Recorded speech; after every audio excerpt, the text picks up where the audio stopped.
Challenge number 3। अब pyramid construction site पे directions भी सेट थी, मार्किंग्स भी हो चुकी थी और जमीन का लेवल भी सेट था। अब बारी थी कंस्ट्रक्शन स्टार्ट करने की, जिसके लिए लाखों टन वजनी और बड़े पत्थर रिक्वायर्ड थे। लेकिन ये पत्थर काटने के लिए ना ही उनके पास ग्राइंडर थे और ना ही जैक हैमर्स। लेकिन फिर भी उन्होंने 50 टन वजनी पत्थर काटे भी और उनको स्क्वायर या रेक्टेंगल शेप भी दिया। लेकिन आखिर किसकी मदद से?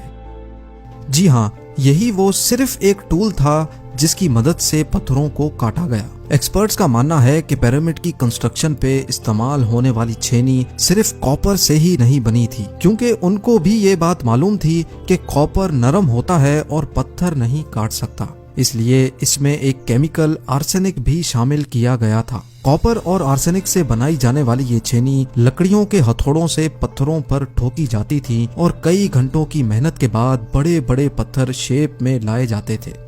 Challenge number 4। अब चूंकि ये खास किस्म का पत्थर जिसको आज लाइम स्टोन कहा जाता है, उसकी कटाई पिरामिड कंस्ट्रक्शन साइट गीजा से 250 किलोमीटर दूर टोरा के शहर में हो रही थी। अब मसला था ये पत्थर गीजा तक ट्रांसपोर्ट करने का। हर एक पत्थर 50 टन यानी 50,000 केजी के बराबर था, जो तकरीबन 3 पैसेंजर बस के वजन के बराबर बनता है। और ऐसे 23 लाख पत्थर सिर्फ एक पिरामिड में इस्तेमाल होना थे। इतना ज्यादा वजन ट्रांसपोर्ट करने के लिए ना ही उस दौर में कोई जानवर काम आ सकता था और ना ही उनके पास ट्रक्स मौजूद थे। हत्ता कि अगर आजकल के जदीद दौर में भी ये काम करना पड़े तो ट्रांसपोर्ट कंपनीज को अच्छा खासा टफ टाइम आएगा।